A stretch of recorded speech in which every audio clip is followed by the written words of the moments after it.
बानी पाकिस्तान कायद-ए-आज़म मोहम्मद अली जिन्नाह रहमतुल्लाह अलैह और मुल्क के पहले वज़ीर-ए-आज़म लियाक़त अली ख़ान के माबैन जिन्नाह की ज़िंदगी में शुरू होने वाले इख्तलाफ़ात इनकी वफ़ात के बाद फ़ातिमा जिन्नाह और लियाक़त अली ख़ान के माबैन भी मुसलसल चपकलश का बाइस बने रहे। दोनों के माबैन ताल्लुकात इस हद तक कशीदा हो गए थे कि लियाक़त अली ख़ान ने फ़ातिमा जिन्नाह को सियासत से दूर रखने के लिए हर तरह के हथकंडे इस्तेमाल किया। यहाँ तक कि जिन्नाह की वफ़ात के बाद 2 बरस तक फ़ातिमा जिन्नाह को इनकी ख्वाहिश के बावजूद बानी पाकिस्तान की बरसी के मौके पर रेडियो पाकिस्तान के जरिए कौम से खिताब करने की इजाज़त नहीं दी गई और तीसरे बरस जब इनको खिताब की इजाज़त मिली तो इनकी तकरीर को सेंसर कर दिया गया। ये सिलसिला सन 1951 में लियाक़त अली ख़ान के कत्ल के बाद भी ख़त्म न हुआ, क्योंकि फ़ातिमा जिन्नाह ने अयूब खान की आमराना हुकूमत को तस्लीम करने से इनकार कर दिया था। जनरल अयूब खान के दौर में भी पहले तो मादरे मिल्लत फ़ातिमा जिन्नाह को सदारती इंतखाबात में मालून व मतून करने के बाद हरवाया गया और फिर इनकी वफ़ात के बाद ये कोशिश की गई कि इन्हें अपने भाई मोहम्मद अली जिन्नाह के मज़ार के अहाते में दफन न किया जाए, लेकिन अयूब खान को अवामी गज़ब के डर से चारों नचार ये कड़वा घूंट भरना पड़ा। ताहम मादरे मिल्लत की ऐन तदफीन के वक्त भी हंगामा आराई हुई और जलाओ घिराव का अफसोसनाक वाक़या भी पेश आया। बानी पाकिस्तान कायद-ए-आज़म मोहम्मद अली जिन्नाह के वफ़ात के बाद अवाम फ़ातिमा जिन्नाह को उसी कदर व मंजिलत से देखते थे जिस तरह जिन्नाह साहब को, लेकिन ये एक तलख़ हकीकत है कि जिन्नाह की वफ़ात के बाद लियाक़त अली ख़ान ने इनकी हमशीरा को सियासत से दूर रखने की हर मुमकिन कोशिश की। तारीख़ के मुताले से मालूम होता है कि लियाक़त अली ख़ान की हुकूमत किसी भी सूरत नहीं चाहती थी कि फ़ातिमा जिन्नाह आज़ादी के साथ अपने ख़यालात का इजहार करे। इस कोशिश में वो इस हद तक आगे बढ़ गए थे कि रेडियो पाकिस्तान से इनकी बराह रास्त तकरीर के दौरान नशरियात रोक दी गई। याद रहे कि मिस फ़ातिमा जिन्नाह और लियाक़त अली ख़ान के माबैन जिन्नाह की ज़िंदगी में ही इख्तलाफात पैदा हो गए थे। फ़ातिमा जिन्नाह अपनी किताब मेरा भाई में मोहम्मद अली जिन्नाह के हवाले से लिखती हैं कि लियाक़त अली ख़ान को तो कायद की मौत का इंतजार था। कुदरतुल्लाह शहाब अपनी किताब शहाबनामा में लिखते हैं कि कायद आज़म के वफ़ात के बाद फ़ातिमा जिन्नाह और लियाक़त हुकूमत के दरमियान सर्द महरी का गुबार छाया रहा। कायद की 2 बरसियाँ आईं और गुजर गईं। दोनों बार मिस जिन्नाह ने बरसी के मौके पर कौम से खिताब करने से इनकार कर दिया। इनकी शर्त ये थी कि ब्रॉडकास्ट होने से पहले वो अपनी तकरीर का मतन किसी को नहीं दिखाएंगे, जबकि हुकूमत ये शर्त मानने पर आमादा न थी। गालिबन उसे खौफ था कि न जाने फ़ातिमा जिन्नाह अपनी तकरीर में हुकूमत पर क्या तनकीद कर जाए। आखिर खुदा करके कायद-ए-आज़म की तीसरी बरसी पर यह तय पाया कि मोहतरमा फ़ातिमा जिन्नाह अपनी तकरीर पहले से सेंसर करवाए बगैर रेडियो से बराह रास्त नशर कर सकती हैं। लेकिन जब तकरीर नशर हो रही थी तो अचानक ट्रांसमिशन बंद हो गई। इसके कुछ वक्त बाद खुद ब खुद ट्रांसमिशन जारी हो गई। बाद में मालूम हुआ कि मिस जिन्नाह की तकरीर में कुछ फ़िक्रे ऐसे थे जिनमें हुकूमत पर तनकीद थी। वो तो बदस्तूर इन फ़िक्रों को माइक पर पढ़ती गई, लेकिन ट्रांसमिशन बंद हो जाने की वजह से वो फ़िक्रे ब्रॉडकास्ट ना हो सके। इस बात पर बड़ा शोर शराबा हुआ। फ़ातिमा जिन्नाह सख्त नाराज़ हुई। अखबारों में बहुत से एहतजाजी बयानात भी आए। अगरचे रेडियो पाकिस्तान का मौक़िफ़ यही था कि ट्रांसमिशन में रुकावट की वजह अचानक बिजली का बंद होना था, लेकिन कोई भी इस बात पर यकीन करने को तैयार न था। इस एक वाक़े ने लियाक़त अली ख़ान की हुकूमत पर अवामी एतमाद को जितनी ठेस पहुँचाई, इतना नुकसान मिस फ़ातिमा जिन्नाह के चंद तनकीदी जुमलों ने नहीं पहुँचाना था। ये सिलसिला सन 1951 में लियाक़त अली ख़ान के कत्ल पर इख्तिताम पजीर हुआ।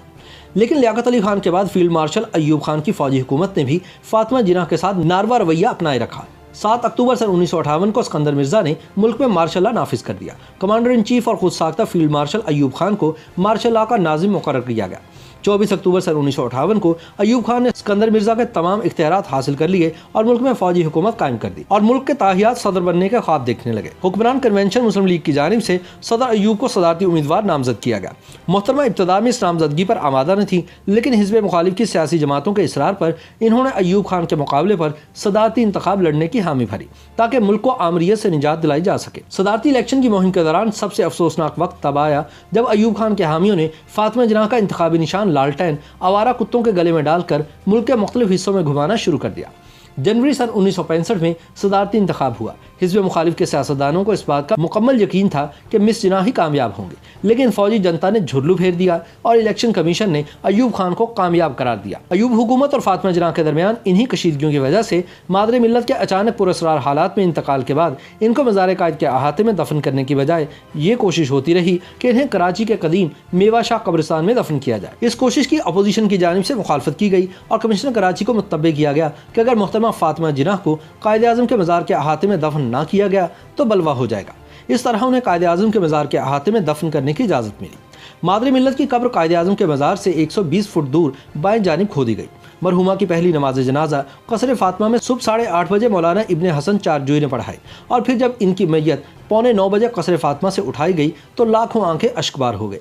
कसर फातिमा के बाहर दूर दूर तक इंसानों का समंदर था। जनाजे के पीछे मरकजी हुकूमत और सदर अय्यूब के वजीर ज़राअत व खुराक शम्सुल दुहा, कौमी सूबाई असम्बलियों के अरकान और तमाम सियासी जमातों के रहनुमा सर झुकाए आहिस्ता आहिस्ता आगे बढ़ रहे थे। मोहतरमा फातिमा जिन्ना की मैयत एक खुली माइक्रोवेन में रखी गई थी। इसके चारों तरफ मुस्लिम लीग के नेशनल गार्ड के 4 सालार खड़े थे।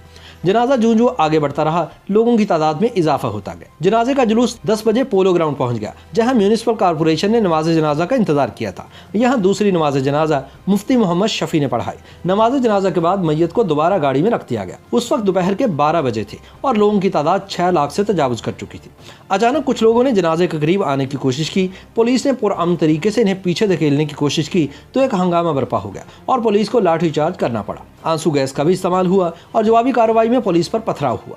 पुलिस के कई सिपाही जख्मी हुए। एक पेट्रोल पंप और डबल डेकर बस को आग लगा दी गई। एक शख्स इस हादसे में जान की बाजी हार गया और कई औरतें और बच्चे जख्मी भी हुए।